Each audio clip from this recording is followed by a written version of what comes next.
ça y est, c'est parti. Moment dur, le gros coup de vent en arrivant à Belle-Île. C'était violent, c'était intense. Elle est là. Wow.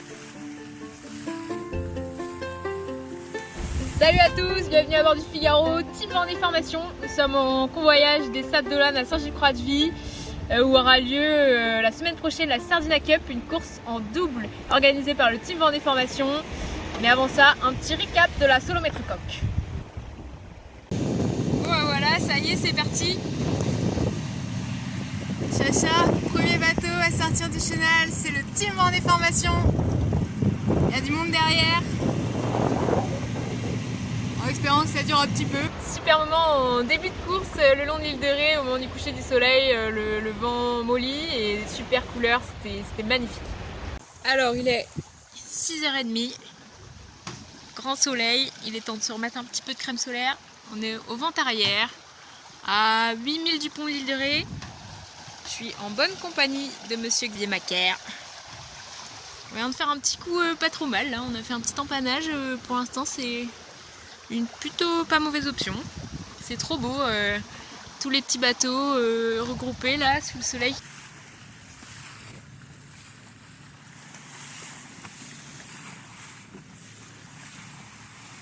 En passant sous le pont de l'île de Ré, il n'y avait plus de vent du tout, il fallait être patient. C'était long, on était à l'arrêt, il y avait du courant contre nous et il fallait vraiment être à l'affût de la moindre petite risée pour repartir. Enfin, on espère que le vent va remonter et qu'on va pouvoir repartir en marche avant. Parce que sinon, va falloir sortir le mouillage. Et ça, on n'a pas très envie. Toutes les lumières qu'on voit, c'est le pont de l'île de Ré.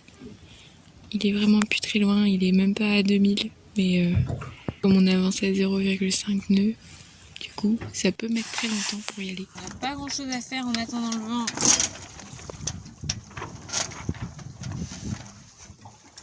Et que l'hygiène, c'est très important. Voilà.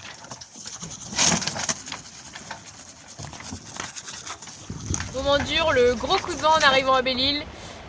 C'était violent, c'était intense et j'ai une voile qui a explosé, qui s'est déchirée.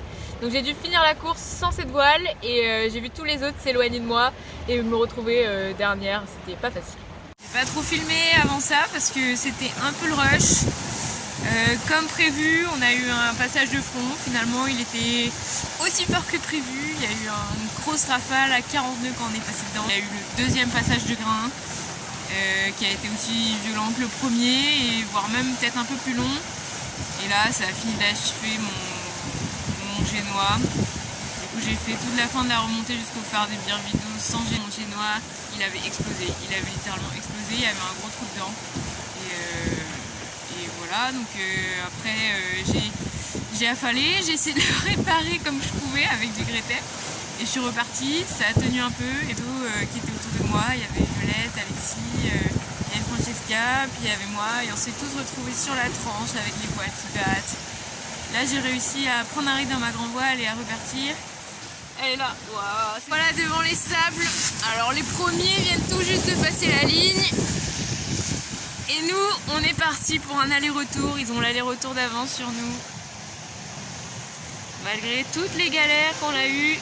Passage de sable, presque à la fin du parcours, il me restait une boucle à faire et là je croise les autres qui vont passer la ligne d'arrivée. Donc ils avaient 60 000 d'avance sur moi et j'avais 12 heures pour finir le parcours dans les temps. Ce qui risquait d'être un peu compliqué, mais j'ai quand même essayé d'aller jusqu'au bout et je suis tombée malheureusement dans la molle et je suis arrivée un peu en retard, mais j'ai rien lâché.